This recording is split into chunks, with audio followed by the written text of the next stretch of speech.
Nathan, happy Festivus. Happy Festivus to all of you. This is the special TFL first ever episode of the Festivus holiday of the airing of Automotive Grievances.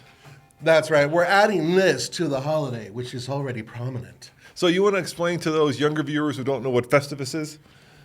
Yeah, so for those of you, there used to be a guy who was on television named Jerry Seinfeld, and his show, which was called Seinfeld, a comedy show about nothing is actually what they would call it, had a character on there, and that character invented a holiday called Festivus. Okay, that holiday, among other things, instead of having a tree, it had a pole, also had a series of events that would be repeated every year, just like, I don't know, Christmas, Hanukkah, Kwanzaa, what have you. And that meant certain things would be done every year, including the airing of grievances, which, of course, the father would do and yell at his family about certain things that he felt were wrong. So we're going to air automotive grievances in this episode. In fact, we've got top 20 automotive grievances that we have stored up throughout the last year of driving every vehicle out there. Pretty much. And we want you to participate. Too much eggnog. So please, at the end of this, write down what you want to add to this list. I'm sure you have grievances as well. And we're not doing the feats of strength, Nathan, because you'd win that. So. Hell yeah. But Tommy would whoop both of us. Damn whippersnappers. If you're waiting for the feats of strength, it's not going to happen. It's not going to happen. Nah. But before we air some grievances, let me just be thankful, because this time of year it's a good time to be thankful for some things before we get down and dirty and really grumpy old Manny. So first, I'm thankful for our Patreons. Yes. All the people who support us. Without you guys, this would not be possible. If you want to help support this podcast, head on over to TFL.car/Patreon. It's Patreon/TFL Car. I got that wrong. And thank you guys for supporting us. Thank you for making this possible. Of course, all of our viewers out there as well. You guys are the best. Yeah, without you, we wouldn't be here. There's like 30 million of you each month who either listen to our podcast or watch our videos or go to the websites or go to our TikTok. Yeah. I mean, social media is awesome when it works in our favor. So thank you guys. And of course, we need to thank our business partners, which are the manufacturers. You guys know who you are. So thank you for the invitations to go drive new cars and to live this incredible lifestyle that we're privileged to live, and we understand that. Oh, yeah, we are blessed. Every single day, I thank pretty much everybody except for Roman, the fact that I am here doing this. And it's such an honor, and I love this job. All right, let's start airing some grievances. But before we get to the automotive one, can I give you a major one that actually I've got three big ones, but I'm going to give you at least two of the three that happened to me recently. Okay. And this is not an automotive one, but I think you'll appreciate this. Okay. So as you know, I was driving the EV6 GT last week in Las Vegas, right? Yeah, that thing is hot. Yeah, that thing is super hot. And as I arrive at Las Vegas at 9 o'clock at night, I get a little email from Discover Card, which is a credit card that I've been using since, I think, 1997. So okay. how long is that? 25 years, something like that? Too long. 30 years, yeah. 1997, I've been a member, use it forever. And I get a card saying that my transaction was declined. And I'm like, well, that's no good. Yeah. But probably not a big deal. And then I go look at the transaction, and it was probably the most important transaction. In other words, the most important thing I paid for, I discover, all year. And that was, I've been really struggling, Nathan, to renew my passport. It's a really hard thing to do now. And yeah. I need my passport to do this job, right? Because I travel for this job. I travel internationally. This year I was very lucky to go to Korea, Europe a whole bunch of times. Mm-hmm. But it's work travel. It's what allows me to pay my bills, feed my family, pay the mortgage, yada, yada, yada, right? So it's important to me. And it's been really frustrating because I'm using this service that does the passport renewal, and you got to basically fill out this hairy online form, right? And then you got to send them the passport, which I did, and then I uploaded some pictures, and then they came back to me and they said, oh, that's no good. You got to go get regular passport pictures where you can't smile anymore, so you're like, rrr. Yeah. So I do those, so I send those, and they said, oh, by the way, the passport you sent us and the application, the signature does not match because my signature over the last 10 years has changed. So then I had to go submit the entire application, right? So finally I got this thing. I'm one of these people who does checklists, so I checked that off my list, and then I'm in Vegas about to start this program, and they had billed Discover $407 to do this passport renewal, and Discover had declined it. And you know why Discover declined it? Why? Because I went over my limit. And you know why I went over my limit? because I bought my wife a very expensive chair. Ever watch Frasier? Did you watch Frasier? Yeah, There's yeah, that sure. there's like that famous chair that is in the show that kind of is off the side. I forget the name of it, but Yeah, it's like a designer chair, and it's expensive, Nathan. For her birthday, I bought her this $6,000 chair because she works harder than I do, and so I felt like this is something she wanted. So I bought her this chair, and that basically what it did was it took us to the limit of our credit card So limit. you overdid it. Yeah, I overdid it with the chair, right? Plus whatever normal stuff I But put you on would it. think. Okay, I'm sorry. So Keep here's going. where the grievance comes in. So I call up Discover, and I'm like, hey guys, this is an important transaction. It's not like a dinner. It's not like it's something that I need you to okay and reverse because I need my passport. And the longer this takes, because a passport renewal now takes like 6 weeks, and so Yeah. I'm going to be without a passport for at least 6 weeks, if not longer. So this is very important, and I was very forthright. I'm like, my job depends on this, right? It's not like a dinner that you declined where I can whip out a different credit card, and they're like, well, sir, what we could do is we could potentially call the company and see if they're, because here's the deal, right? Here's the deal. The transaction was for $407, I believe, and my limit was $400 at that point. Oh, for crying out loud. So they declined it over $7. $7 they declined it. And they go, well, we need to call up this company and maybe we can work something out. And I'm like, it's 9 o'clock at night. How are you? Okay. How are you going to call the company, right? Oh, for crying out loud. And they're like, well, what we could do then, sir, is if you want, you could submit an application where you raise your credit limit. And I'm like, okay, let's do that. And they go, on the computer, right? And they come back and they said, oh, I noticed that this is a joint credit card with you and your wife. I'm like, yeah, it is. Oh, they need you to have your wife call? Yeah, they need my wife on the phone. What a pain.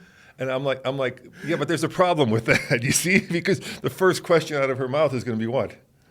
Why are you overdrafted? Because she doesn't have the seat because he bought the seat for her. Yeah. So I I'm totally like, get that, yeah. I'm like, I can't do that. Oh, for crying out loud! All right, and they're like, well, then we can't help you. And I'm like, guys, I've been with you for what, since 25 95 years. yeah. I never go over the limit. I always, I'm one of these people who always pays. I don't know how many tens of thousands of dollars you have made on me as a customer, and you're willing to, to do this for $7, for $7 freaking dollars, and they're like, can't help you. I'm like, can I speak to your manager? Okay, get the manager. Explain the same thing. Nope, can't help you. And I'm like, can I give you a different credit card? No, we can't take a credit card. So can I give you a credit card for the $7? Yeah, seriously. No. So it was extremely frustrating, and it's a grievance because it just shows you that these companies, no matter what they say in their emails, no matter what they say on commercials, at the end of the day, at least Discover in this case made me feel, in my opinion, like they don't give a rat's ass about the fact that I've been a customer of theirs for 30 years. I've paid my bills on time for 30 years, and for $7 freaking dollars, Nathan, they were going to jeopardize my job. So $7. That's the way I looked at it. So to wrap this up, did it get resolved? No, it didn't get resolved. Okay, They sent me so- a survey. Were you happy with our customer? F no.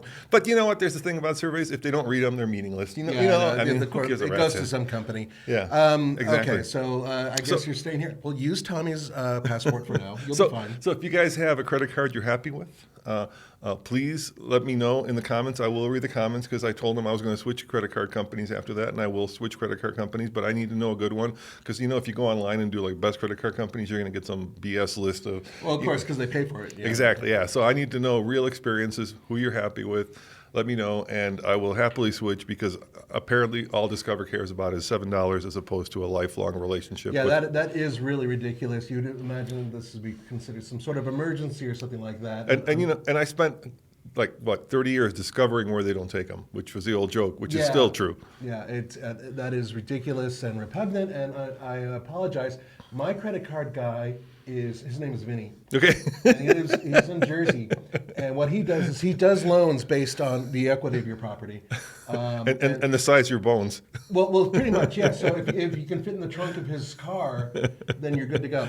So I would say that I'm sorry for your loss, and at the same time, I guess Andre and I will have to go on these events instead of you. All right, let's move on. All right, let's do this backwards. Let's start at 20 and go to 1. Yeah, and these are not exactly in order. Actually, I should say that. But I like 20. I think 20 is a huge one that we're all going to be talking about next year, and that is a really great one. Why don't you talk about it? Okay. So for those of you out there who are Angry about subscriptions. Guess what? That's going to become an issue because already car companies are charging for things like heated seats In China. On a monthly basis. That's BMW.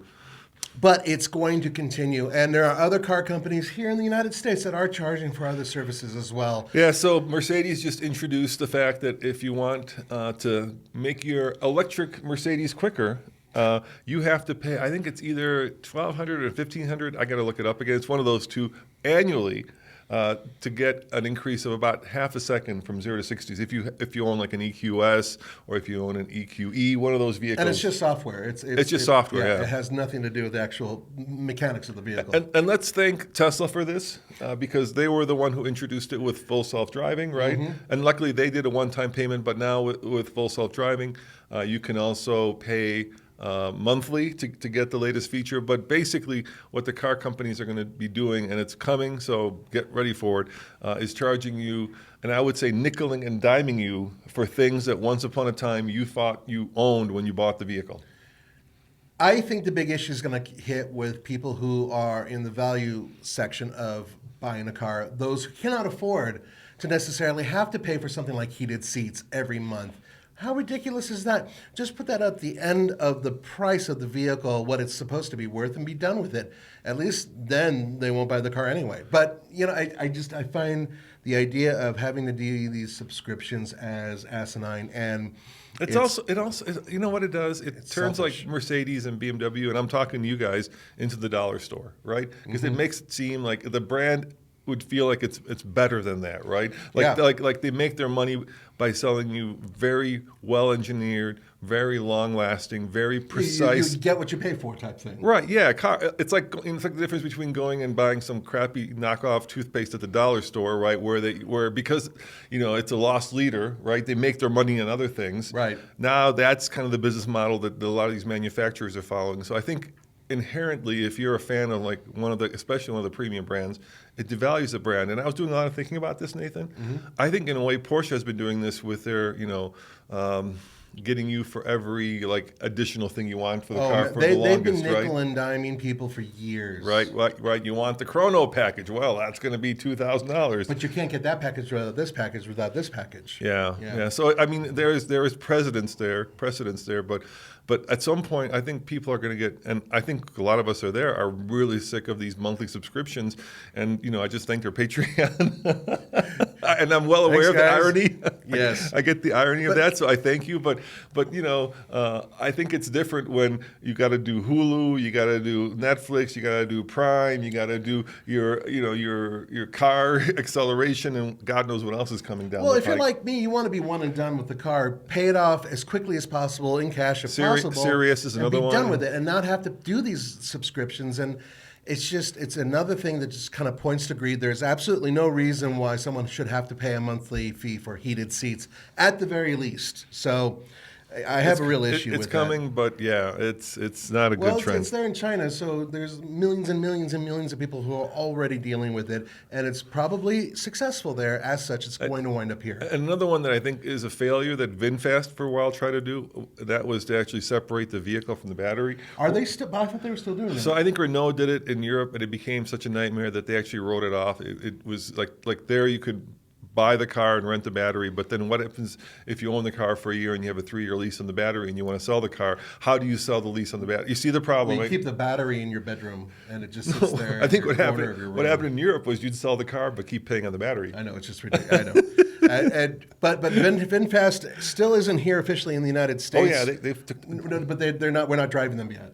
They're here. We're not driving them yet. We're not, but they're here, dude. They got 999 cars delivered, and they just opened up another showroom in San Francisco. They are here. Until TFL drives them, they're not officially fair enough. here. Did you hear that, VinFast? You should have sent Nathan on that boondoggle. That was another one. Could I talk about that? Why not? I mean, it's fair enough. I mean, let's talk about so it. VinFast did this, I'm going to call it and they're not the only ones who have done this. They did a 7-day trip to Vietnam, and it was definitely a boondoggle because I think you got to drive the VinFast for a total of 5 minutes. If that, yeah. So 5 minutes for 7 days in Vietnam, staying at luxury resorts, eating, the most expensive meals, basically a free vacation to, I kind of pride myself on the fact that at TFL, we try to be real and serious automotive journalists and not influencers, right? Even though we live in that world, right?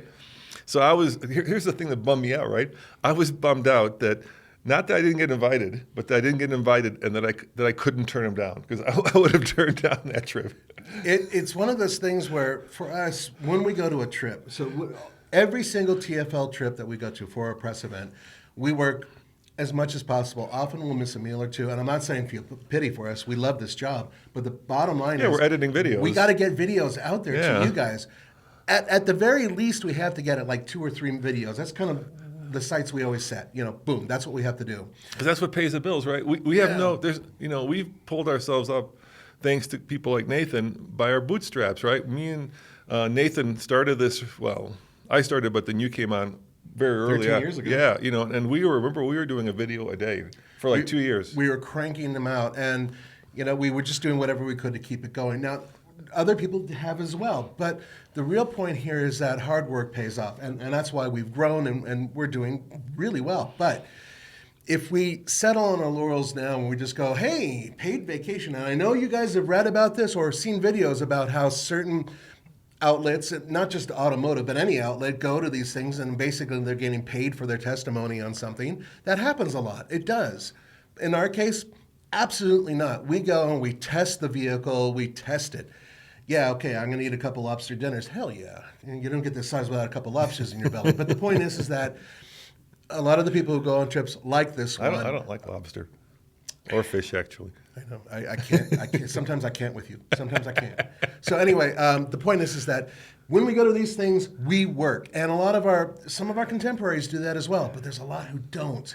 And this trip, when we read about it and we're looking at the list of people who went, it was like, oh, God. So here's the funny part. This is the part where I would have just taken a hammer and smashed my head into like, Is it the award? million pieces. Yeah, the award. Apparently there were 2 of these trips. Apparently the first one, they paid, I guess, or maybe they didn't, I don't know, Supercar Blondie to show up and hand out an award. Right, they gave her an award. Yeah, in automotive. And here's the other thing that I think has gotten lost, and that is that there is a huge difference out there between journalists and influencers, right? Yes. Right, and there's a lot of influencers who now somehow either forget, fail, or just misplace the idea that they're getting paid to promote stuff. Basically, it's advertising, right? Yeah. That's where influencing is. It's advertising. And we know several, so we know how it works on the inside. Yeah, car company, and as a traditional journalist who came out of, I went to Medill, right, Northwestern School of Journalism, it was beat into my head, right, that Metro State here. Yeah, that you do not accept money for your reviews. Not for your reviews, but we accept it for everything else. So once again, Patreons, don't forget. But he's absolutely, you're absolutely right. We don't. Yeah, you can't pay us to give you a good review of a car or put the car above another car because you paid it. That's basically in the old world that was payola, right? As a journalist, that was the worst thing you could do. Yeah, it really is. And now that's what influencers do. And sometimes I think you guys, or maybe not you guys, because I think you're smarter than that, but people get taken in and they forget that there is a difference between people who actually do this and have a series of editorial rules and regulations that they live by, like TFL, and influencers who will basically just, and I don't blame influencers. I'm not trying to blame them. No, hey, they got to pay the rent. Exactly. If I was an influencer and I found that by creating videos like that are hateful, right? Because hate gets more views than love, right? Here, top 5 things I hate about this car. All of a sudden, they start getting a lot more views, and then somebody pays them not to be hateful, right? Yeah. That's just like they feel like they've earned that because they've built up that audience. Mm-hmm. But it's not, something you should be making your buying decisions on. Yeah, it's not as black and white as that. And the bottom line is that there are a lot of people out there who really do, even influencers, who really want to tell you the real story, but they might not be able to because of perhaps who's putting the butter on their bread. Yeah. So you should know where I think we'll sum it up there. Know where a publication's bread is buttered. And if they don't tell you, then it's probably buttered on the advertising side. That's probably just a good rule of thumb. All of the advertising we do, we tell you in advance, and it has nothing to do with the actual vehicle itself that we're testing. All right. Okay. Let's go. Continue. Number 19, yeah. Number 19, this is a problem bad that we've headlights. had Yeah, recently. Oh, God, yeah. I know. But it's not just bad headlights. So recently, we live in snow country, and by the time you guys are seeing this, it is going to be sub-freezing here. LED lights, okay, which are awesome in most conditions, they don't work well in snow. And do you know why? Because they don't get hot enough. They don't Don't melt. get hot enough. I know that sounds strange, but it's true. I would take even a bigger step back. So we have a Ram that we bought for $60,000, and then that's the $2,500. Mm-hmm. And that's the other thing we do. We buy things so that we actually it's our money, our skin's in the game, right? Mm-hmm. And we just bought Stubby, which is the cheapest 4x4 work truck that you can get. And if you want to see that, all TFL.com. Anyway, that one also has like headlights that are like 2 candles. How do you have? To me, these are safety issues. Yeah. Manufacturers, you can't be putting headlights in these cars, or you can be. Yeah, you shouldn't be put. You can do what you want, but come on, just get us. If I understand, like at least in the Asian world, right? They have this kind of arms race to put as much safety, right? So Toyota Safety Sense 2.0, there's all this stuff that they now... Nissan's is pretty good too. Nissan does it, all the Asians do, but I get that. Like the American manufacturers still make you pay for all that stuff, right? Yeah, I agree with you. But the headlights should just be, just give us the best headlights, please. Well, this is what's happening with the IIHS and NHTSA is that they're now upping the ante on these crash tests to include headlights and performance. Thank God, yeah. But the problem is that automakers that offer the nicer headlights, LEDs in this case, they're like, oh, well, you didn't look at the crash scores for the ones that are nicer. So in other words, pay and survive or something along those lines. However, there's a problem. Even with the LEDs, and this covers all the new vehicles because almost everybody's using LEDs on the higher end vehicles or in some cases entry level. LEDs do not do particularly well when snow gathers on top of the headlights, and that's because there's no real heat that's resonating to melt that off so you can get any light. You know what you just did? You just did something awful. You gave like the manufacturers another way to monthly charge for LED heaters. We've installed LED heaters, but if you want them turned on, I did, didn't I? $4.99 a month. If you want to survive this winter, you better give us our dough. Look, here's the thing, Nathan. Like, I wanted to swap out the crappy headlights that came in Stubby, right? Mm-hmm. And I went online, of course, on YouTube, and I looked at the videos.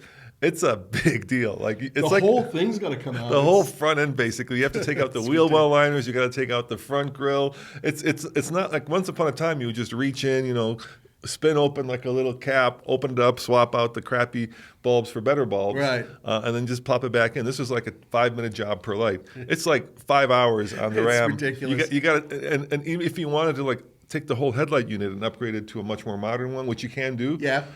Same problem. You got the whole housing, everything's got to come out. Everything that surrounds it, everything else. Exactly. I've had to do that with other vehicles in the past, including that Mitsubishi. So that's like adding insult. So we're going to put crappy bulbs, right? Mm-hmm. That are like 2 candles in the wind. Sorry, Elton John. And then if you want to change them out, we're going to make it extremely hard to do so because it's easier for the manufacturing process. And once you've done it, guess what? In snowy conditions, you may suffer. Speaking of snowy conditions, how about number 18? Okay, number 18. That's another snowy condition one. Boy, oh boy. Pop-out door handles. Yep. Now, when I mean pop-out door handles, I'm not talking about they're already out there. I'm talking about the ones that will actuate as you're walking up to the car or when you tell the car I want to open the door. Basically something that is more complex than it needs to be in order to open a damn door. Now look at the car behind us if you're watching this on YouTube, right? That's a Nissan. It's got regular door handles. You can't tell me that those things on that car are that much more aerodynamically add that much drag, right? And yeah, usually, compared to a flat surface. To a flat one. And let's face it, Tesla started, I mean, I'm sure there were pop-up door handles before Tesla, but Tesla started that trend. And then all the designers went like, wow, that's cool. Let's put it on our cars. So now one of the prerequisites of having an electric car is you got to have pop-out door handles. But it's not just electric ones either. Oh, they're like this way? Yeah, they kind of like... There's a bunch of gas-powered cars, too, including Genesis that's doing it to where you have to have this thing that pops out. And there's an issue, and he was referring to it, and it has to do with snow. On ice. Yeah, if they freeze up, what happens? And I know I saw like videos of them testing it in frozen ice, and there's 2 kinds of pop-up, right? There's the kind that kind of cantilever out, and then there's the kind that pop out completely. The whole thing comes out, right? Yeah, but I'm going to be the old grumpy man. I'm going to say wait 5 to 10 years and see how well those work. And it's an important thing because you probably want to get into your car without having to crawl from the back or from the side. I'm going to mention something that happened. Now, for those of you who don't know, I am an intense coffee drinker. I am addicted, and I'm proud of it. Okay. And I walked up to a fairly popular vehicle 3 years ago, Tesla, and it was freezing cold, and there was ice, like a real thick layer of ice. You remember the super icy day, and I couldn't get the door handle to pop out. I couldn't get into the car. And I actually poured half of my cup of coffee on that one section of the car in order to allow that door handle to actuate. And it still didn't do it very well, but I was able to get into the car. You shouldn't have to sacrifice half a cup of coffee to get into a car. Now, that happened to me. Don't say it doesn't happen, because it did. It happened to me. So I think that those things are completely unnecessary. Yeah, the picture of this Nissan behind me, absolutely fine. Regular door handles, they work, and they've been working for 100 years plus. So I'll do another little personal grievance. So Sure. because I like, coffee. No, I'm joking. I don't like coffee. I like tea, but I wanted to get, a decent coffee maker for the office. And I thought it'd be fun to have, not just like a Keurig, but something that actually you can make real coffee with, right? Yeah, right. So I went to Crate and Barrel before I bought this Keurig that we now have. And there was this lovely woman, and she had I think it's called a Breville, like cappuccino maker, right? Oh, okay. And she said, "Would you like some coffee?" And I'm like, "Sure." And I don't drink coffee, but and she showed me how this thing works. It was incredible. So on top, you pour in the beans, it grinds them up, right? And then you put it in, and then it does like the little Italian thing where the spigots come out. Two little things come out. And then like there's a little coffee warmer on the side. No, milk warmer, right? Yeah, so you get the frothy milk. So she does all this. That's heaven. She pours it to me, and I'm like, "Oh, I'm not a coffee drinker. This is delicious." Yeah. And I'm going, "I'll take one of them." And I didn't even bother asking how much it was. Guess how much this thing was? 1,500. Yes. Yeah. I know that because, and I walked out with the Keurig.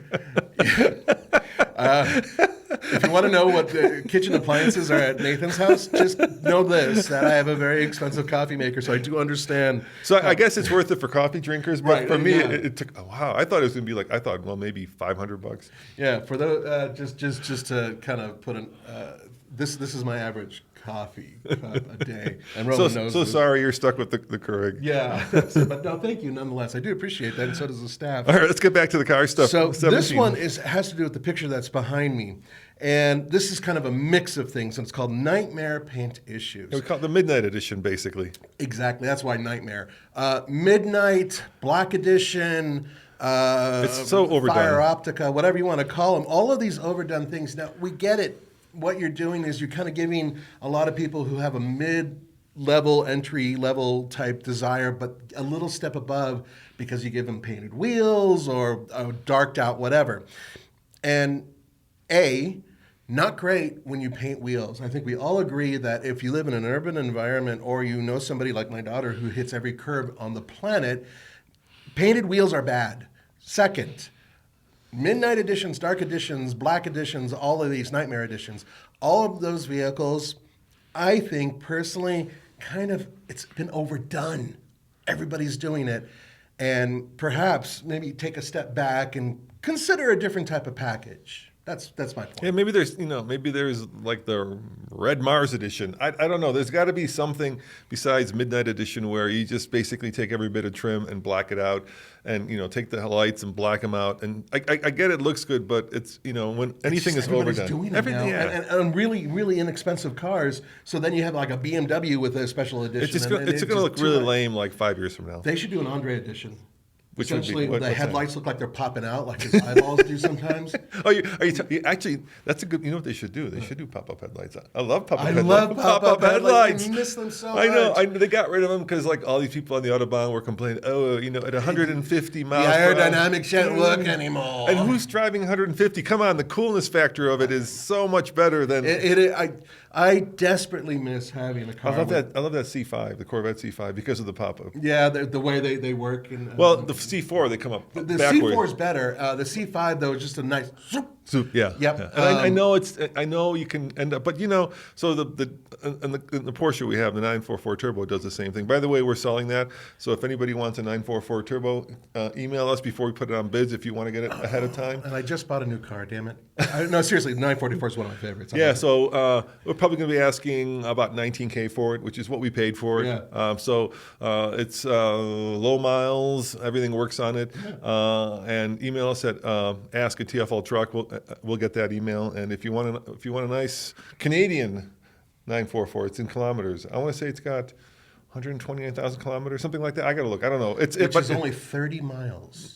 Only 30 miles, yeah. According to the Canadians. Maybe it's 160,000. I don't know. Anyway, it all works. It's all great. And the point I brought up about that is I know that they can brake, but like in the Porsche, I'm sure in the Corvette, there's manual ways you can like crank them up. So Right. you're never like without lights. By the way, guys, if you want to look up something cool, for those of you who are on the younger side or perhaps don't know what Opel is, the Opel GT had the most unique, bizarre flip headlights ever. Look it up on Google. Opel GT. I remember that, yeah. Remember how they went side? Yeah. All right, let's Next move on one. to number 16. Oh, OEM tires. Yeah. Lord have mercy. Some I'm dealing with this right now, Roman. Some okay, like the Bronco we have. Those are great. Yeah, sure. And some Jeeps are pretty Some good. Jeep does good tires as well. I think they do KO2s On now. their higher end, they do, but not on their lower But end. like Stubby, not so good. These tires, first of all, they're always all seasons, which is the worst compromise of all. You know, they kind of sort of work in dry summer conditions, but when And it a gets little bit wet of wet. and when it gets cold and when it gets snowy especially, they just go right out the window.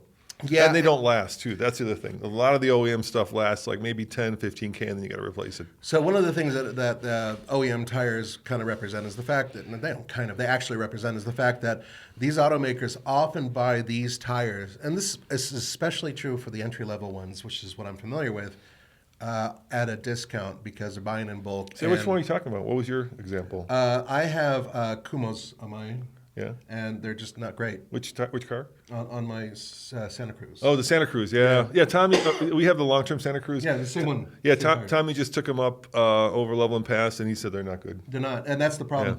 He said the all-wheel drive system's good. It's a fantastic And you all-wheel can, drive. you got a locker, you can, and it works. Well, it's not a locker per se, but it Yeah. will split. Yeah. So to He speak. said that worked well, but the tires. The tires are just absolutely not. And, when you pay a little bit of a premium like the one that we have at TFL Studios, at least they should be better tires, and they're not. Frankly, they just need to have higher end tires available for customers who are buying these less expensive cars. And me and Andre just did a buyer's guide for the new Colorado, and you can actually upgrade the tires.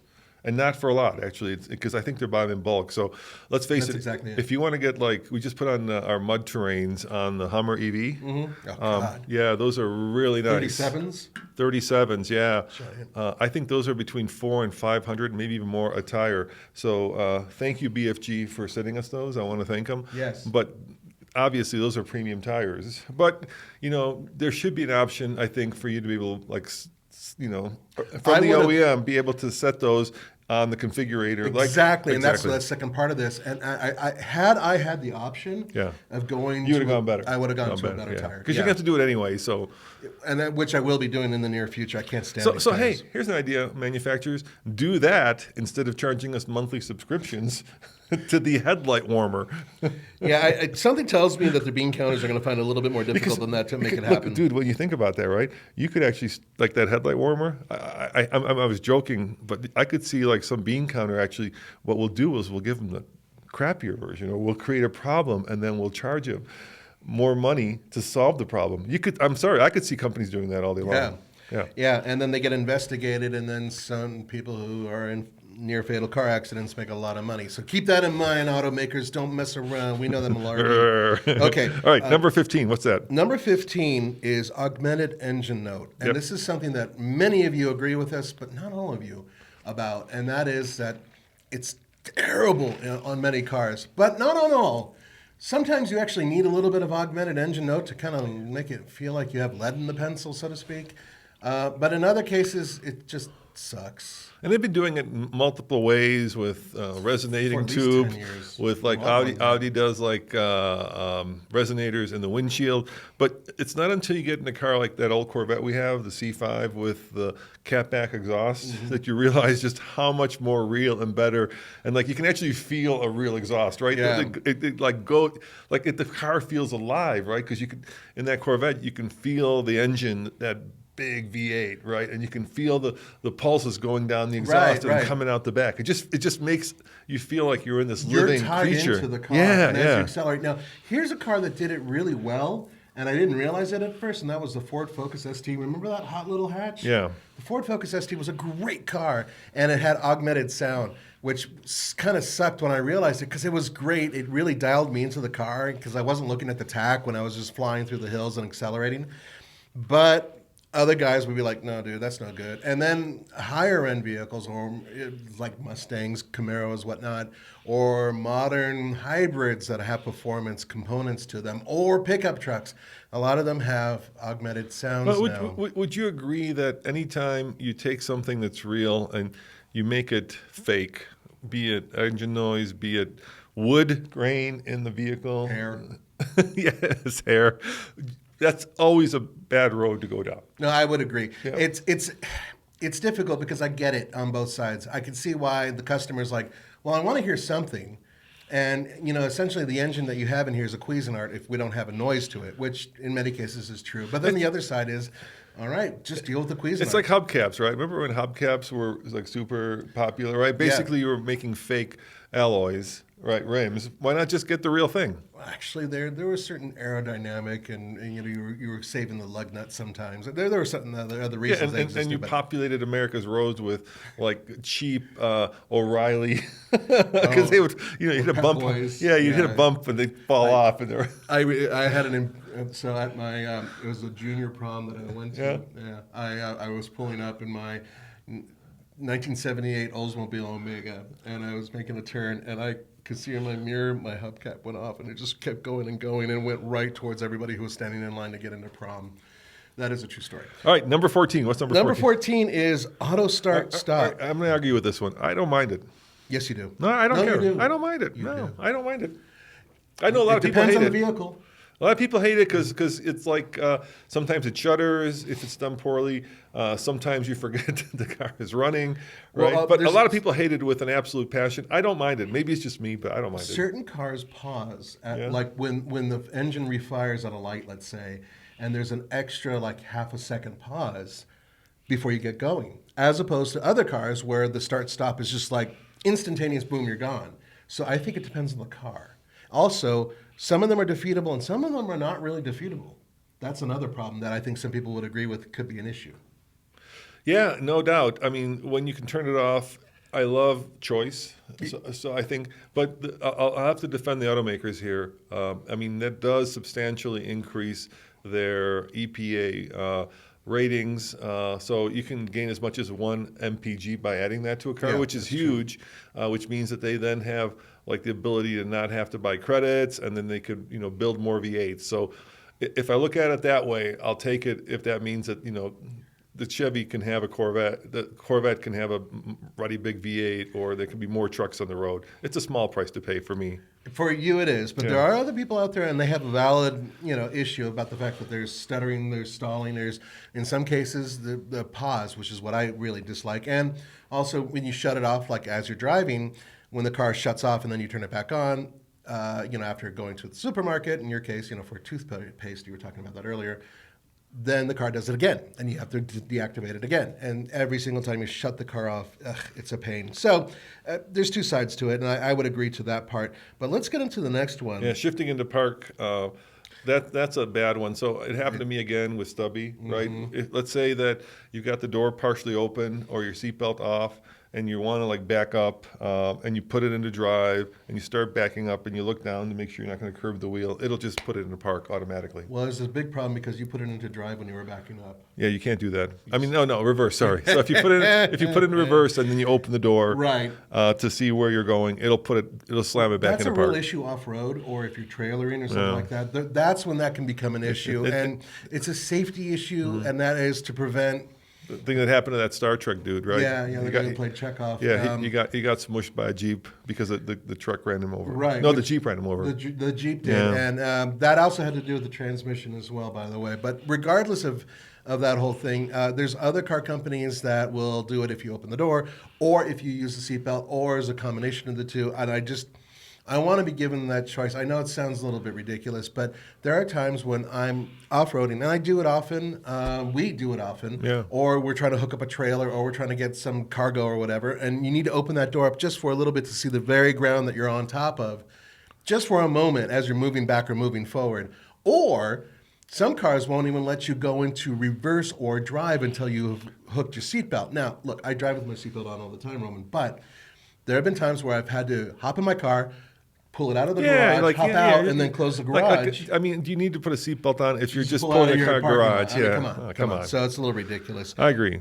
So let's get to the next one. And this is one that's especially galling. It's the e-parking brake. Once upon a time, once again, for all you youngsters, there was like a big lever you would pull up, and that would engage the brake, or there was a pedal that you'd push, and that would engage the brake, and then you'd pull this little thing that would disengage it or push down on the lever. Now, of course, I don't mind the fact that the e-brake comes on automatically. I hate it when it doesn't go off automatically because you didn't turn it on, so you forget that it's on. Yes. And then you're like the car won't go, and it's beeping at you, and you don't know why it's beeping at you, and it's like, oh, there's this little switch, this little tiny Little rocker switch that I have to actuate, or it's hidden somewhere, so I don't know where it's at, to actually disengage the parking brake. So I hate e-brakes. You can't do like J-turns. You can't do all this cool stuff we used to be able to do with regular parking brakes. I know, once again, they're idiot-proof, but Well, that's that's the point. And Yeah. that if you think about it in terms of, automakers trying to cover their butts, it makes a little bit of sense. But they're just for car enthusiasts. You don't have that ability to Agreed. There was you did that as a kid, right? Of course I You did. find a snowy parking You're lot, talking to me? or a sandy lot, and then you would flip it into a turn, throw on the back brake, the back would spin We around. used to do a thing where we would try to set up cars and slide in between them before it became a popular thing on YouTube. And this is back in like high school and whatnot, and guys just being able to kind of rally their car around. And the minute I learned how to flip the rear end out by locking up, even though it was horrible for the car, I did it all the time on every car I owned. But that's the hoon thing. So I'm going to tell you. I'm going to let you guess. So number 11 is electronic nannies, Nathan, and that Santa Cruz has one of them that drives me absolutely crazy. Can you guess what it is? It happens to me every time. And I don't know if it's because I'm It worried. yells at you about something in the backseat? No. 'Cause it does that. No, it does something worse than that. I'll be driving along, and all of a sudden, Oh, the beeping. the coffee. Have you considered taking a coffee break? Yeah, because you don't drink coffee, Roman. No, because That's it the does problem. it. It does it when I'm completely paying it. Like what'll happen is I'll be driving along, right, and there'll be like a piece of debris or something in the road. So I'll swerve to like get around it. And next thing I know, this little thing pops up that says, "Have you considered taking a coffee break?" I'm like, "No. Have you considered that I may be trying to avoid an accident?" Right? It thinks I'm not paying attention. So your car's a 22 and Yeah. mine's a 23, and mine doesn't quite do that. Doesn't do that. Huh? No, Maybe not they like changed that. the. Yeah, I think they changed the algorithm, the way it works, because what it does is it quickly looks at you. It Yeah. actually has something that looks at you, and it sees whether or not you're doing something or screwing off. Yeah, I'm looking at that big 2x4 that almost Mine- smashed into the front of my car. When I go out of my lane, Yeah. it'll beep at me no matter what. No Okay. matter what. And if I have my signal on, that's the only time it won't do that. So if I quickly swerve, it's like, beep, beep, beep, beep, oh my God, you're going to die. And that's the part that really gets me, which I agree with. But it's rarely told me that it thinks I should wake up, and it never tells me that I need to drink The other one coffee. that was horrible was on the Tesla, that emergency autonomous braking. Oh, that thing Where- could be dangerous. Yeah, where you like run under a bridge and there's a shadow and it thinks the shadow is a car and it just slams on the autonomous brake for no reason and the car behind you almost slams into you. That happened to me in a Honda, but a little bit different. I was doing a U-turn in a Honda Pilot a couple of years ago, and as I was doing the U-turn, it saw the other traffic, even though it was stopped, and I was doing it legally, and it hit the brakes right when the light's changing, and it stopped the car dead in the middle of the street. And it went again, but it still was Or scary. how about another one? Any of the kind of level 2 autonomy where it basically yells at you every time it thinks you're not paying attention. Well, that's Right. what you were saying, yeah. Right. No, this is if you consider taking a break, you're actually driving it. Now the car's driving itself, but you've either got your hand on the wheel as you should, and you like scoot over to maybe change the radio station or get a tissue to blow your nose or something, and the car all of a sudden does a nanny thing. Keep your eyes on the road and then disengages. Well, that's Blue Cruise. Yeah, Blue Cruise Yeah, that or happened. Super Cruise. Super Cruise isn't as bad. Actually, Blue Cruise makes you drive the way it wants you to drive. Super Cruise gives you a little bit more latitude. We had a worse thing happen in the Hummer EV when Andre and I were driving back from Moab. Yeah. We were on that. What is it? What's the road there? Is it? Is it eight? No. What road is that you get on when you go off of Moab when you're coming up? You mean Before you get to I-70. Is that Oh, I-70? you mean the one that you're heading north on? No. The highway. Is that 70? That's 70. So you're on 70. So on 70 in like by Cisco in Moab, there's no traffic. Yeah, There's no traffic. So we said Super Cruise on, and it would just randomly disengage. Just Really? off. Yeah, just turn it off, just for no reason. Yeah, I don't know why. It just would disengage, and we were. It happened like 4 or 5 times. No cars in front, no cars behind, doing the speed limit, just disengage. I got to be honest with you. I'm not exactly come with joy with that particular vehicle. Yeah, and I know you think, hate it. And I think that's part of the problem is that it's just got a lot of little quirks, and that might be one. Well, it's some of the stuff is half baked. They developed it in record time. Yeah, and it shows in some ways. I mean, before we get to number 10, right? Let me give you another one, personal one. This has nothing to do with cars, but this is one I don't get. So, I don't know, Nathan. I got on Twitter right when it started back in like 2005, 7, something like that. It was way early. And back then, Twitter was obviously great because I would cover endurance sports, right? So I was doing triathlon. And one of the things I would cover was the Tour de France. And I had a friend who would actually go and cover the Tour de France from France, right? And it was a very hard assignment because you would have to interview the cyclists before they left, and you'd have to find a way to drive around to where they finished, right? So you'd have to go around the course. You couldn't go in the course. Yeah, I got you. And then get there in time to interview them when they got there and get your quotes, right? With Twitter, it allowed me to actually get the quotes right from Twitter, right? Yeah, boom, you get the quotes. Because like Lance Armstrong would be like, I had a great day today, kicked ass, right? Yeah, juiced up 3 times. He wouldn't say that, but yeah. Sorry. But it was great because you didn't have to interview people, and you knew because it was them talking. It was it was like a quote, right? Right. And so I actually was able to cover the race in a much easier and effective way watching it on at that time versus and using Twitter as my quote source than he was actually being at the race. Gotcha, I'm not saying it was more fun. I'm sure he had better meals and better wine, but nevertheless, it was certainly easier. And then Twitter devolved into this cesspool of trolls and all kinds of of nastiness on the internet, right? Oh yeah, I got hit recently with a whole bunch of just really negative stuff. Not just from Twitter though, but from it's like a new wave of bots has hit, and they're just going after you. And so this week, of course, another car guy, Mr. Musk, decided to kick off a bunch of journalists, and there was this big stink and uproar about that not being fair. And I'm thinking to myself, why are you all? He did you a favor. If you don't like the platform, right? Why don't you go to Mastodon? Why don't you just get the heck off of the platform and go some? That's what I did. Like back in 2009, I was like, I'm done with this, right? There's way too much hate, way too many bots, way too much. So why don't you just switch? I think he did you a favor. If you don't, if Musk is saying I don't want you here, take the hint. Right. Well, it sounds like he's going to be removing himself anyway. He put out a right. I saw that. But nobody knows when or how. Nah, he's not. But you see what I'm saying? Why is everybody like, oh my God? Did they remove? It's a private company. They can do what they want. And if I were one of those journalists that got removed, I'd be like, hey, you did me a favor. Nah, I wouldn't. I totally disagree. Why with do you disagree with that? Because in my mind, if I have an audience that I've actually worked to cultivate, right? Okay. And I've been booted off something, then I don't care what other platform I have. The fact is I got booted off this one, and their point is they got booted off by merely putting out an opinion that he didn't like. Now whether or not that's cool with you guys, that's one thing. I would be upset. My point is if I was kicked off, and especially if I didn't know why, but if I was kicked off, I would be a little upset. I mean, just my own private one, I've got, like 4,000 or 5,000 people. It's kind of like that credit card, right? You build up points, right? And then you get kicked off. The company kicks you off. And then you lose. Upset? Then you lose all those points. I'm always of the opposite. I always believe in free markets, and I'm like, I completely get that. There's choice in this world, and if enough people choose to leave the platform, that'll send a much stronger message than whining and bitching and moaning about it on Twitter. I disagree. I think that people work really hard to build up a little community there, just like they do on TFL when they come over to our websites and all of our stuff. And by suddenly being removed from something, I think they're really upset. Well, we wouldn't kick people off. We've kicked people off before who've been naughty.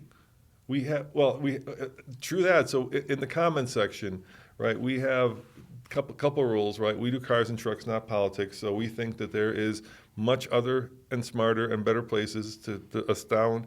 What's the word? No, it's not. It's to expunge. Not expunge. No. To put out your political beliefs, right? Leave that for wherever all that stuff is. Yeah, we're no experts on politics, obviously. Yeah, so we do cars and trucks. So if you want to bring your political views into our house, we will kick you out.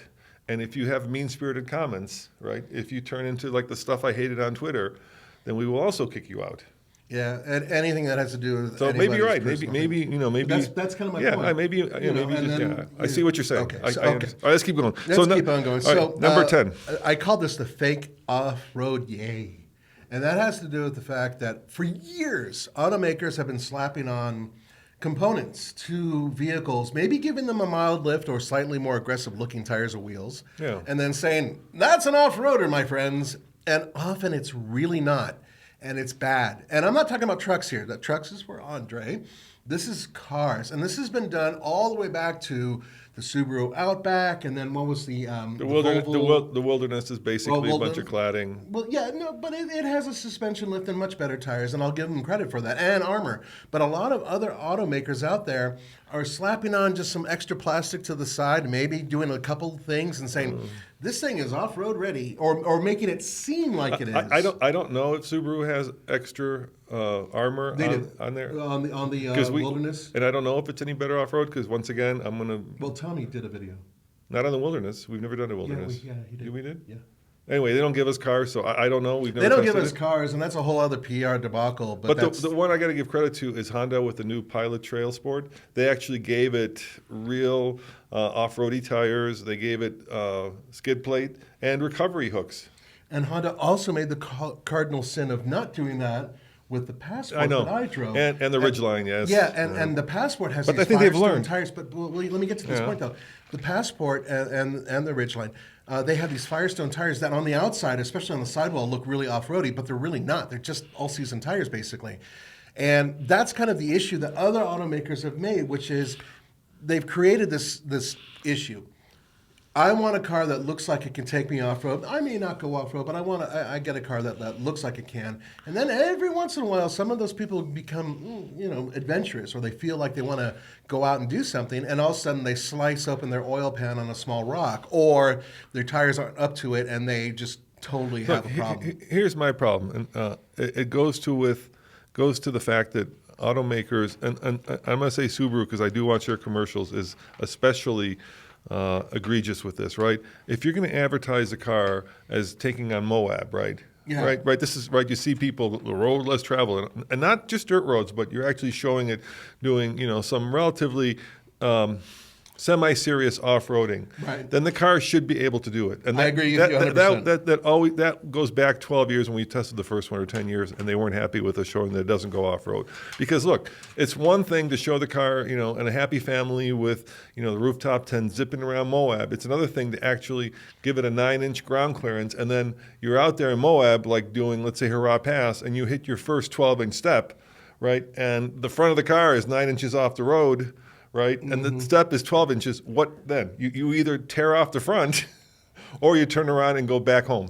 Now, a lot of Subaru people, because we are on that kick right now, would say, well, these cars are really capable, and you're absolutely right. And we are airing Subaru grievances, by the way. Yeah. It seems appropriate. Yeah, but the point is that you're right. And I find them to have excellent all-wheel drive systems, very good in the snow. But the reality is that until they move up to certain levels that are, having vehicles that are beefier, more capable off-road, showing them in certain adverts where they're bashing around off-road may be a little misleading to some of the people who actually go and buy these vehicles and then go and try them. And by the way, you want proof of that? There are an awful lot of people out there who are actually adding additional lifts to them and larger tires and wheels in order for them to actually do the off-road things that Subaru is sort of promising. So keep that in mind. Hey, one of these days, who knows? Maybe we'll drive another new one, but I sincerely doubt it, which is ironic because we live in the Rocky Mountains. Let's move on to number 9. The other thing I would add to that is,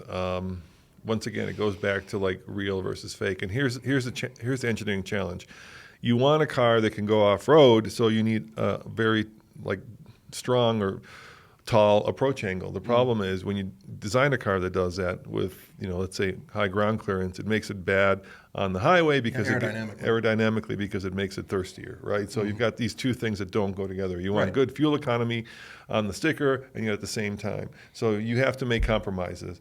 And which is fine. I understand that. I understand that most people, 99.9% of the time, are cruising down the highway, not a per pass. But the point is, if you're going to advertise that for any automaker, that includes Jeep, that includes General Motors, that includes Toyota, any of them, if you're going to show a vehicle doing something very rugged where it really probably shouldn't be doing that, you may want to question that because you may be selling a bill of goods to somebody that is not necessarily honest. And that's I think, a fair thing to say. We got to zip through these, dude. We're running out of time. Well, yeah, I know. Right. So the next one is push-button transmission. That's number 9. Yeah. I hate it. I don't like them. I don't like them on any vehicle I've driven. Some vehicles I really like. Not my cup of tea either. Yeah, Especially when you're trying to do a maneuver where you have to go between forward and reverse. Yeah, back and forth and whatnot. One of my favorite automakers is Acura. I love Acura, but Acura has put push-button transmissions on many of their vehicles, and I really dislike it. And I wish they wouldn't do that because it confounds me. They go back to like the 40s or something, right? They've been around for a long time. So back in high school for you. So the thing is that push-button transmissions. That was college, Nathan. Okay, they had there was a Plymouth that I once drove and it had old school push-button transmission, and it went to a hydraulic system and everything else, and it was kind of cool back then. People didn't really care; just hit D for drive and R for reverse and all that other stuff. And plus, not like GM does the one where you not just push, but you have to pull on it. I really dislike that too. The whole push-button thing, and it's not going away. People are just accepting of it, and you know one of the reasons why? Because you can use it on multi-transmissions, and it saves space, so right. you could put more stuff in the center. Yeah, more room for coffee. I guess that's a good thing. But what's wrong with the old 3 on the tree, Nathan? Well, what's wrong with just How about a 10 on the tree? I mean, come on. I mean, my car, it's the shift area, I still have plenty of room for cup holders and plenty of room for compartments. I just don't get it. All right, number next 8. One is tow hooks. Or the lack thereof. Now, we're not talking about anything like, I don't know, a Toyota pickup truck, but we are talking about cars. And some cars are now deleting the ability to plug in an eye hook for being extracted.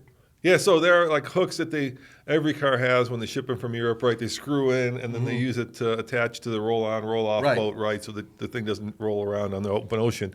And those you can't really use for recovery. It's not a good idea. Because you'll pull them out and, damage yourself or the car. And then here's the ironic thing. Like, we've got all these classic cars on Tommy's Classic channel. Right. All the old cars, even like that old 250C Mercedes that he has, they actually have these metal tow recovery hooks that are built into the chassis of the vehicle. Yep. And now we're losing all that. Right. Now, most vehicles do give you the option of being able to pull off a small little tab and shove in an eye hook. Not all, many. I'll give you an example. A couple of years ago, I was going to Bloodland Pass in a snowstorm, and there was this Mexican Nissan Versa that ran off the road and was in a snowbank. And so when you say Mexican Nissan Versa, what do you mean by that? Well, it was from Mexico. It had Mexican plates. That's what I wanted you to say. Yeah. So it wasn't Mexican built. It was a Mexican car because it had Mexican plates. And I don't know if that Versa is different than the American Versa, with the one they sell there. I don't know. I don't know. Anyway, so and there was these 2 Mexican dudes, and like almost like a commercial, blinding snowstorm, and I felt like a champ because I had the Raptor, our first gen Raptor, with the winch, and so I'm like, I'll help these guys out, no problem, honey. I was gonna get some brownie points with my wife because she was in the truck with me. So I run out there in the snowstorm, winds blowing, wolves are howling, because you're gonna 12,000 feet, yeah, and I look at the car and I'm like, I don't know where to hook a winch. There was literally no place to hook a winch D-ring to this thing. I mean, you can't do it from a suspension member because you'll tear it off. You'll tear it off. And it was like stuck, nose first in the snowbank. And we spent probably 15 minutes digging under the car, looking in the trunk, looking for anything to actually attach a D-ring to. Nothing.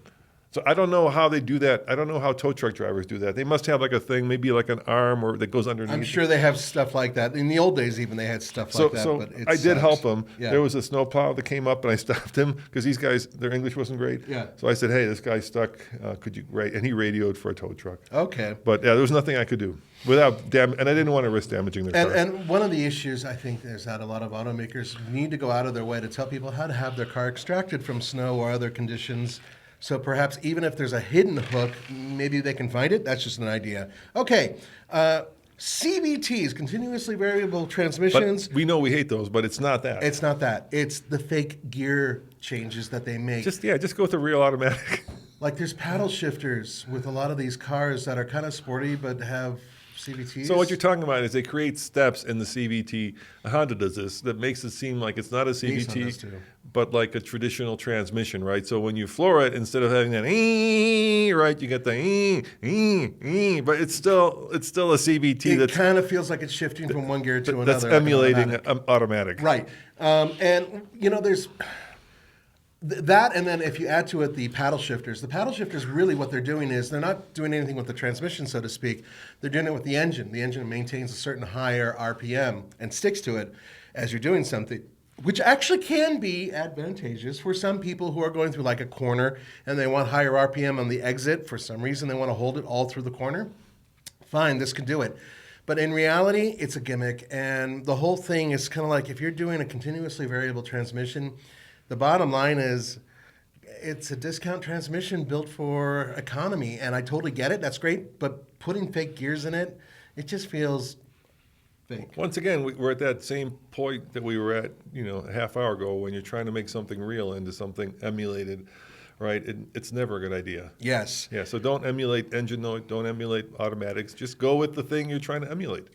Now, this next one, as much as I hate it, I was actually told by an engineer from Ford years ago that this is there specifically to keep people safe, even though it's annoying as hell, and that is beeping, the warnings, the constant, unending beeps no matter what you do. For instance, leaving your keys in the ignition, beep, beep, beep, beep, beep, beep. Having the door open with the keys in the ignition, beep, beep, beep, beep, beep, beep. Not doing your seatbelt. Beep, beep, beep, beep, beep, beep. Yep, on and on and on and on and on. And, a lot of us out there, including me, but I'm sure you guys feel, this is ridiculous. I know when my keys, I know when the door's open. I know I'm not wearing a seatbelt. So in that old Corvette, I was driving it last night.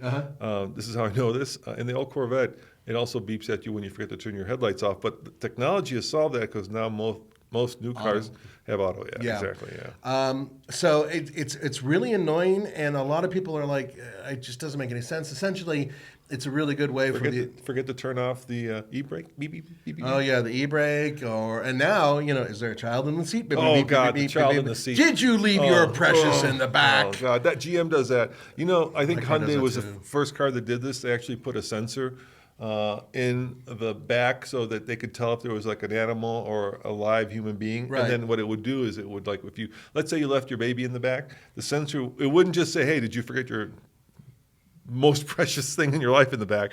It would actually beep the horn and flash the lights once you left the car if it noticed there was movement in the back, which I think is smart. That is. Yeah. But just the stupid idiot warning is just I just can't stand that. That's a really good one. I think many of us would agree that all the constant beeping of all the things that are so simple, it's a little ridiculous. The other one now is when you open the door into traffic and there might be a car coming. That's another one that it'll beep at you. So the next one on the list, and DSG. we're gonna, the DSG. So that is the basically dual clutch transmissions. Yeah, which were developed for racetrack use, right? They were developed because you wanted to have quick shifts, and then even the Germans have gone away from them now, and they were for a long time. Well, DSGs. on some cars, they still do them on some, don't they? No, they've gone to performance cars. They have them. No, they've gone to almost even their performance cars now have regular torque converters. So they've gone back. They have gone back to regular automatics, and the reason for that is, while DSGs are wonderful, wunderbar on the racetrack, they are horrible in stop-and-go traffic. They are worse off-road. Yes. And I think they have become a kind of an inexpensive way to, have, and I'm doing air quotes here, right, a sophisticated transmission. It's not just that; they're actually very lightweight, and on top of that, they have very few moving parts. Well, I keep picking on the Santa Cruz, but man, the DSG and the Santa Cruz that we have, which is why the one I bought has regular automatic is transmission. not good, dude. Yeah, it's not great, and it actually had a massive recall. But there's other GSGs out there that in traffic roll back a little bit or a little lumpy, and it's just they're not great transmissions for day-to-day traffic use. And I really wish, and in some cases this is happening, as Roman said, that automakers kind of push that one aside and like, this isn't really great for everyday use. So some of you guys might argue, but I know from personal experience an awful lot of DSGs that I've driven have had real issues, not just on the street, but driving off-road especially. All right, we can skip number 4. We can already cover covered That's that. Headlights. All right, the top 3. Oh, yeah, here we go. So the top 3, drum roll. this one Steering drives me wheel that is crooked on a brand freaking new car. How does that happen? How do you allow a car? We have a Honda now that has a crooked steering wheel. Our Bronco has a crooked steering wheel. And what I mean by crooked is you're going down a road straight, and the steering wheel is either a few degrees to the left or a few degrees to the right. In order for you to maintain going straight. Yeah. How do they get that wrong? I don't understand that. I mean, is it alignment? How do they get from the factory? How does the factory get to, and how does not somebody notice that? That's my question. Things happen, and we know that. You get a brand new car, and you want it to be perfect. And the fact is that if you hop into the car and a few days after you bought it, all of a sudden when you're going down the street, you're 4 degrees off center. To me, my little OCD will be like, oh, this is nuts. I paid so much for this car. It shouldn't be happening. And you're right. But it does happen. And that's a problem. Yeah. I don't know why, how. Maybe you guys in the comments, like if you're an automotive engineer or you run a factory or you work in a factory, let us know how a car leaves a factory with a crooked steering wheel. And they have to do a lap in the car. They basically go and they drive these cars around. They should. I mean, is it because of like electronic steering, right? In some cases, maybe, but not all cars who have that. Wouldn't that allow you to like using the actuator, the motor, actually center the steering wheel exactly right? I don't know. So. I don't know. And that's a really good question, and it is an issue. And I've had it. Oh, number 2 is horrible. Number two. Oh God. So number 2 is an issue. I think it's the worst. It might be one of the worst. It should be number 1 perhaps. Yeah. And that is touch tech. Yeah, getting rid of buttons and going to haptic everything, or non-haptic, or even regular worse, push button that doesn't do anything. And it could be in the screen, it could be a fake button, it could be the fact that like Volkswagen got rid of their rear window actuator switches. All of that is just a horrible trend that I think is making driving very unpleasant. When you, instead of just simply having to turn a knob, we know we talk about it a lot, but worldmen, for volume, and you have to slide across the screen after you've picked your nose, that's always good. Or you actually have to touch the screen to make something happen. For me, it'd be having barbecue sauce. Or barbecue sauce, dipping sauce in general. Or on the steering wheel controls themselves may look like buttons, but they're not actually buttons. And some give you feedback, that's haptic, or they don't. So you're just pushing basically a panel that's not really a button, you can't really tell if you really hit it or not. These touch controls are done to save the automaker money. In bulk, it is a lot cheaper to have a giant thing that has 50 buttons on it as opposed to installing individual buttons. We get it. But the other side of it is the feeling of actually pushing something, feeling it actuate and click and make something happen is better. And this time I'm going to call out Tesla and Rivian because they are both like the worst at getting rid of every switch, every real switch. Mercedes is following quickly behind them in their EQ series of electric vehicles with the hyper screens. It's all not good, guys. You're not making it better. It's not better. It's not simpler. It's not more innovative. It's not more futuristic. It's just silly and stupid, and I'm going to be grumpy old man here. Just stop it. Knock it off. Give us buttons, damn it. Yeah, give us a real button that actually does what it says it does. Did you know that, for a long time, those little icons on the buttons weren't standardized? Do you know that? Yes, actually, I do know that. So, like you would look, and some of them still, the new stuff doesn't, you can't tell what it is, right? Yeah, sometimes, like, something that's so obvious it should be for heating, air conditioning, it's something you're looking at and like, is that stereo control? That EV GT has, I think it's the iPedal button that allows you to do one pedal drive. I think that's what it is, or maybe it's the Mitsubishi I drove. One of those two. It looks like the monolith out of the old 2001. It just is monolith with like a thing flying around. I'm like, I have no clue what the heck that is. I think that's the iPedal. Yeah, I love it when these automakers bring in new blood to tech, and they're like, oh, I guarantee you they'll know what it means. And people like us are like apes, like, I have no idea how to make this do it. But like that Mercedes that Tommy has, that heating control system, you need a PhD in like archaeology to be able to fathom what those squiggly lines mean. Push the button and get bacon. Exactly. It's bacon just strips. Weird, bacon strips. And this is an oldie but a goodie. Go for number 1. Yeah, number 1 is no spare tire. And it's getting worse. It's getting worse, not better. Or no spare tire and no run flats. So you're now stuck with essentially the minute you get a flat, you're screwed.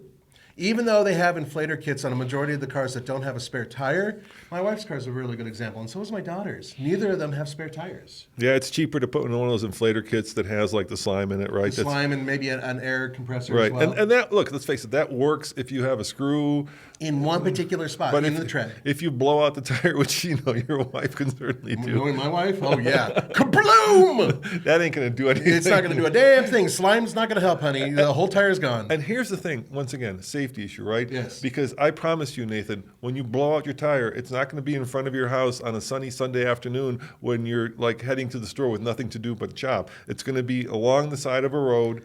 In the Mojave or in something like that. In the Mojave, or on a very busy Monday morning commute where it's crazy dangerous, right?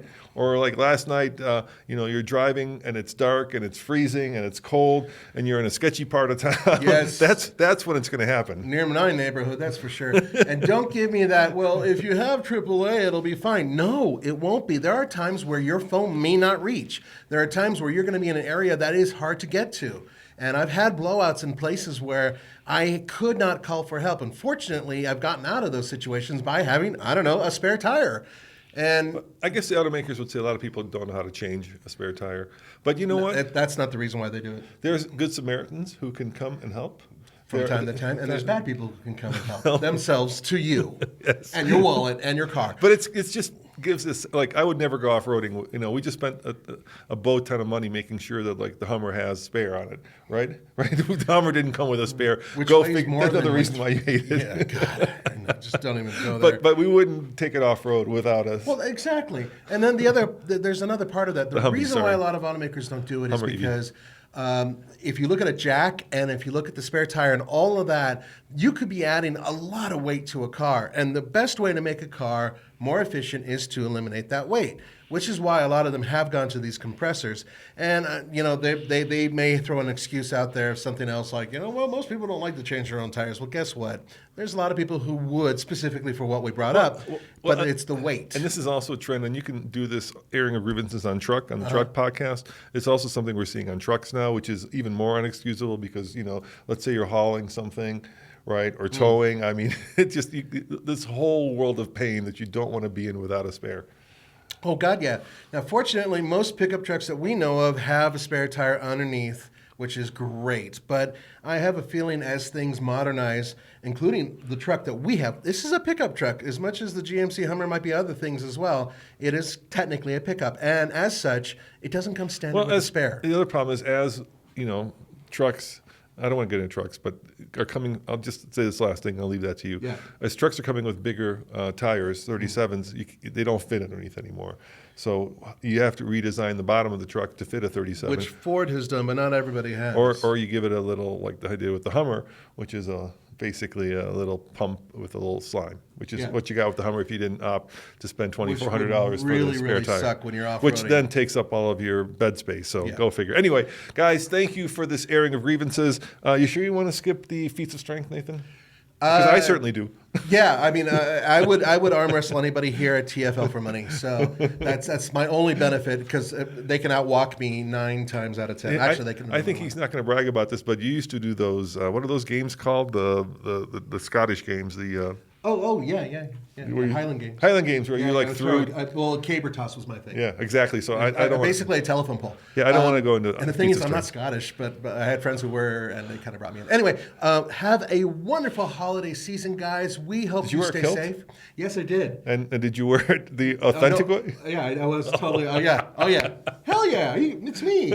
Oh yeah, I was dangling in the wind. It was great. This was before I was married, obviously. So anyway, guys, have a wonderful holiday season. Yep, and if you have any others that you think of, I'm sure there's a lot more that we didn't add on this.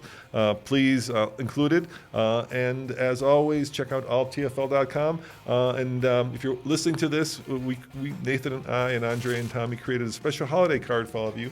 It's over at alltfl.com, or it's on car. We put it on car. So happy holidays, Merry Christmas, Kwanzaa, and of course, is it Merry Festivus? Happy Festivus? It's Joyous Festivus. Joyous Festivus. Oh, no, it's Joyous Kwanzaa, Happy Holiday, Merry Christmas, Happy Hanukkah. I don't know which one Festivus is. But hey, have a great Festivus. Ciao.